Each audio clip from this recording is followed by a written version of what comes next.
So hello and welcome to 30 Second Success Connect, where we introduce entrepreneurs who love to connect and lead with their hearts. I'm Lara Templeton, founder and CEO of 30 Second Success, and today I have the pleasure of introducing you to Lara, without the U, Heacock. I'm so excited to bring Lara here with us to share just her, she's just amazing and very encouraging to me. Lara is a leadership coach on a mission to end burnout by helping leaders and business owners bring more kindness into the work and life. Lara holds an MBA, is an ICF certified coach, author of Practical Kindness, and co-host of the podcast, Doing Good Business. She is the editor-in-chief of the popular personal development blog, kindovermatter.com, where she writes a weekly Monday Motivator, and we can all use Monday motivation, right? So welcome, Lara. Thank you so much for being here with me. I'm excited to see your beautiful face. You know, it's been a few months that we've all been stuck in our homes, so I'm excited about bringing my friends onto the screen with me. So thank you for joining me today. Well, I'm always happy when it's a Lara meeting. Yes, and for those of you who haven't been in a room with Lara and I, she always makes sure that when we are doing an introduction, she's like, I'm Lara without the U, and she's Lara with the U. So there's a personal, kind of private joke there. But it's fun. It is always fun. And I love, I love spending time with you. So, I just want to jump right in here and share a little bit about how you and I know each other. Right? Do you remember how we first met? I'm like, I do. So it was at an Ellevate meeting in Center City. So we were high atop at the Pyramid Club very early one Friday morning. And Ellevate is an amazing national women's network. And Lara and I are both in the Philadelphia chapter. And we met. And during that meeting, I feel like it was 2+ years ago at least, we were just paired in little breakouts and we were doing our introductions and we were chatting. And at one point after mine, Lara was like, that's it. That's what you lead with. That's what you should start with. And I was like, great, thanks. And a friendship was born. Oh my goodness, I totally forgot about those little breakout sessions. That's so awesome. Thank you for remembering that. That's fun. Yeah, and you know what, you have really kind of moved about a little bit more in you've been elevated in the Ellevate organization because you actually helped run a meeting. Can you talk a little bit about that experience and why you decided to do that? Yeah, so I joined, probably 3-ish years ago, I started kind of dating a lot of local networking groups. That's how I refer to it. When I did my coach training, it's very much, the foundation was for the online business model. And I did that for a little while and realized I don't love that whole course creation launch cycle. I like connecting and I like building relationships. I'm a very relational person. My work is very relational. So started dating all these networking groups, found a few that really I felt were valuable, that had high caliber people, folks that were good fits for me, folks that were good connectors, and just really aligned with the people that were already running some of the meetings. So Ellevate has a number of committees, but the meetings and the recurring meetings, so we do breakfasts a couple of times a month in the Philadelphia chapter when we're allowed to leave our houses, and just really connected with the women that were running them, built relationships, and probably 9-ish months later, it was time to start talking about making some leadership transitions. So had those conversations and ended up being a membership co-chair for the Philly chapter. And honestly, it just felt like a good fit. Was already going to the breakfasts anyway. And it was a nice opportunity to help shape some of the content that we provide to the members.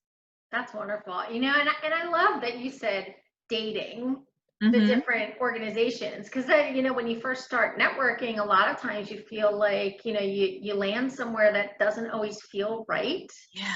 So I love that you express it as dating, like give it a try. Maybe there might be a second date, third, but then you have to decide if you're going to stick with the relationship or not.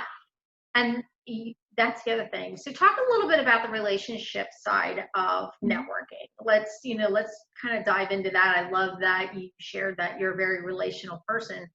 So share a little bit more about the relationships that you've developed over time in your networking Yeah. So you and I are a great example of that. I mean, we met a couple years ago. I co-host a podcast, and my co-host Kelly Stewart is somebody that I met at a networking group, and we realized we had some kind of commonalities in other groups in the area. So to me, it's about, giving a relationship a chance, but not letting it go too long. So again, like to use the dating analogy, everybody's been at that meeting where they get stuck with the close talker that's not reading the cues, that like is even going to follow you to the bar or the restroom or the buffet, anything you do to try and get away. So, noticing that, and as much as you can to shift your way into the relationships that are good, and relationships ebb and flow. But for me, the people that I want to meet, I know pretty clearly who I want to connect with when I'm networking. And then it's about maintenance. If you were dating somebody, you wouldn't just see them when you go out to dinner and then like have no contact in between. So how do we maintain those relationships? Sometimes it's connecting on LinkedIn, sometimes it's following on social media elsewhere, sometimes it is meeting for coffee or having a catch up or things like that. But really starting to cultivate those relationships has been critical for me. I mean, it's how I'm wired, but it's also the thing that makes networking feel the most authentic for me. I That's don't great. like transactional. Well, and that is really the element of networking. It's real, and a lot of people don't understand that networking really is about relationship. And sometimes you show up at those meetings, that's just an introduction. Yeah. Right? That's like, okay, this is a blind date. We're gonna show up here. We're gonna, kind of try things out. That's the introduction. It's what happens after you leave that really makes a big difference. So share a little bit. You shared with me that you do network in a couple different ways. You do, network personally. You also network, with social media. So talk a little bit about how you utilize the different components of networking that are available to you. Yeah. So I love meeting with folks in person. That's not something we're able to do in this moment in time, but have done it for a while. We'll continue to do it when it's possible. So meeting people, and then again, having that connection. So, oh, hey, I'll connect with you on LinkedIn, or, here's my Instagram, or, where do you find that you show up best? And just following people and engaging with them, just like you would engage with them if you were in a room together. You can engage with people virtually and online, and talk to people when they write an article on LinkedIn, or ask somebody to share something if they find value in your content. I had a great experience. It was just last week and it was really fun. I'd written an article on LinkedIn, and a woman who I'd met through another local networking group had taken a piece of what I had shared, and she's a leader, and she took this piece out of my article. She implemented it the next day. I think I wrote the article Thursday. She implemented it in her team meeting Friday morning. And without any prompting, just because, high caliber relational person, again, posted the results of what she did, what she came up with her team, how it helped them. And it was so lovely. Like, we had such a lovely dialogue about it. And I mean, who doesn't love instant gratification? But it was so nice to just see, here's someone who's really taking that and putting it out there, made a positive impact with their team, and, shared it right away on LinkedIn. So that's a great way. That was actually natural, and I didn't ask her to do any of that. But, those are places you can ask as you build your network. Like, Laura, I'm happy to help you promote your book. And that was something that made me really happy to do. I have another friend who just wrote a book and did the same thing. I'm like, would you like to promote your book here? So making those asks, but also really being grateful when folks are just kind of organically drawn to what you're putting out there. Yeah, and you're absolutely right when you're talking about the different aspects. I love that you said about sharing an article on LinkedIn. So the articles that you're sharing on LinkedIn are very different than, just writing a blog and then sharing your blog. It's actual writing specific content for LinkedIn. And, so it's different from what you're creating and putting up on your website. Am I right in that thinking? So yeah, so I've actually kind of started going in reverse, and I'll write it for LinkedIn, and then I'll put it up in the blog section of Lara Heacock, which I'm totally, I'm very behind on. I need to get my copying and pasting up to date. But yeah, so my history prior to coaching was I was a recruiter in the Philly area for over a decade. So I have a really large LinkedIn network. So I've been putting out a lot of content and writing a lot of content, and, building up those relationships online with folks who maybe knew me for one reason 10 years ago. And, you know, it's funny when you start to see who looks at your profile, it's like, I remember that person. I remember that person. I remember that person. And just kind of reigniting those relationships by adding value for, you know, my current role in the world. That's interesting. So you're using content as a way to reconnect with a lot of these folks that you've cultivated over the years in your LinkedIn profile. That's really cool. I might have to try that. Yeah, Like do it. put it there first and then put it on my so I didn't think about it because article is different than just sharing a post. So it is really different. And you're right, it does create more engagement. Yeah, I've noticed that too. Like I get much more engagement when I write an article than when I just share a post or even write a post, individually. So that's interesting. I think because the people on LinkedIn really appreciate when you're sharing something more tangible. And I find, and again, it goes back to the different social media platforms that you're using and how you're using them, right? So yeah, you're right. People on LinkedIn are looking for quality individuals to connect with, and when you're sharing your brilliance, they see that and they appreciate it. It's like, and then that gives them an opportunity to have an opinion on whatever you've posted, which creates engagement, which leads to conversation, which leads to relationship, which leads to business, which is what we're all doing here. Right. It is the B2B side of social media. So that's pretty cool that you use it in that manner. I like that. Yeah. That's a really great tip. I think I might have to give it a try. Yeah, definitely. I'll be curious to see if you have the same results because, when you write an article for LinkedIn, it does create a post and it creates its own post for you to share it. But I've noticed a significant difference, even, kind of the Facebook magic is like, if you share a post from somebody that has a huge following, you tend to get more engagement than if you just share your own thing. But that doesn't seem to necessarily be true on LinkedIn. So it's part of it is noticing like, and just paying attention, right? Like what happens when I do this? It's not, look, I'm not super strategic. I'm not one of those people that has a huge content calendar and is like, I'm going to do this. No, I get fired up about something and I write an article about it and it goes out into the world.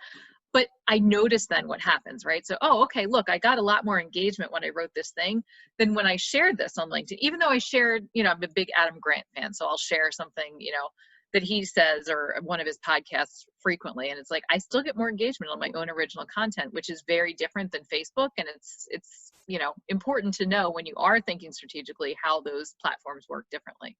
Absolutely. Absolutely. So, so let's talk a little bit about relationships. That's a key element of how you grow your business, especially being a coach. So you're really serving your clients well when you're really deep in those relationships because it is a commitment on your end. Talk about a little bit more about a specific, do you have a favorite story about someone that you've really developed a relationship over the years with from networking besides me, of course, but is there anybody that's really helped you grow your business that has come from your networking efforts?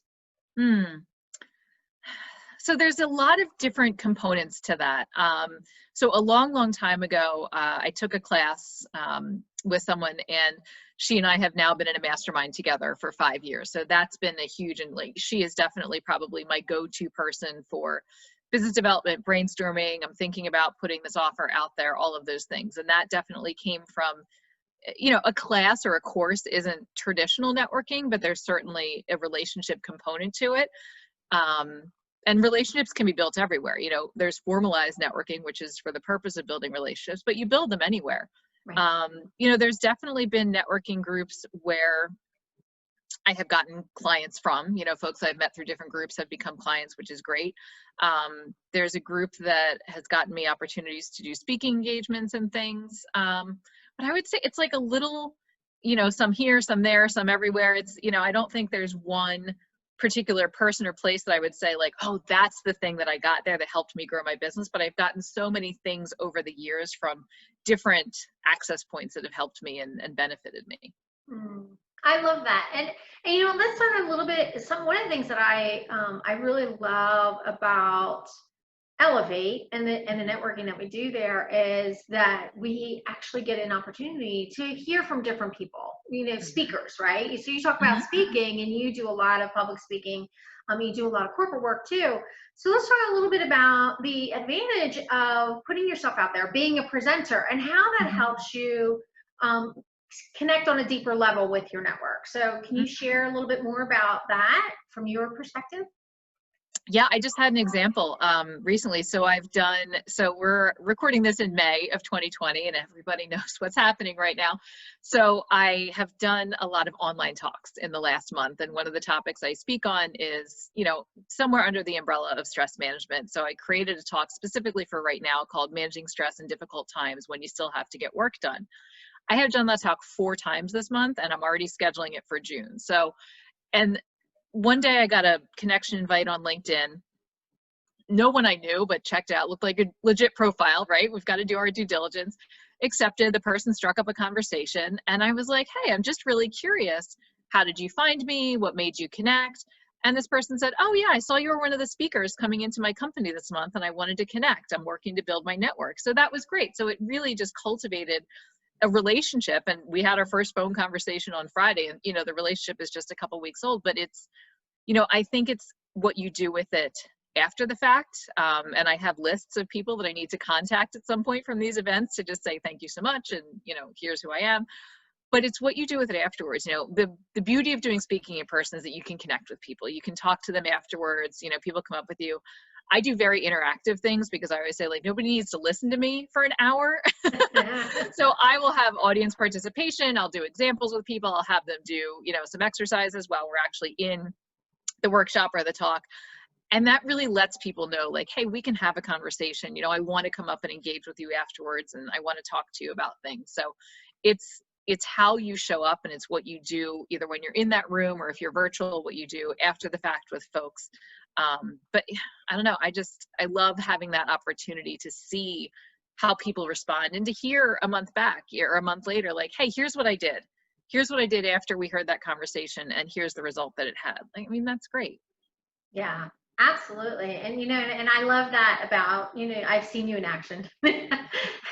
Yeah. I think we have very similar styles, because you're right. That engagement is so important.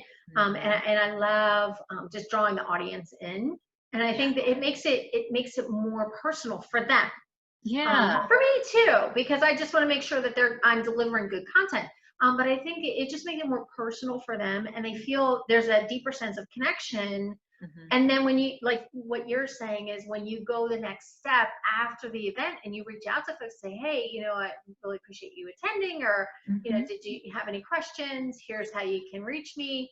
That's amazing. And, a lot of times it's just a simple email, but it makes a difference. It really does make a difference. And for a lot of folks, they need that. They need to feel connected. And in a lot of aspects, that's why people are showing up for events, why they're showing up for video presentations these days. And, not just because they have to, but sometimes they're looking for something that's going to help them.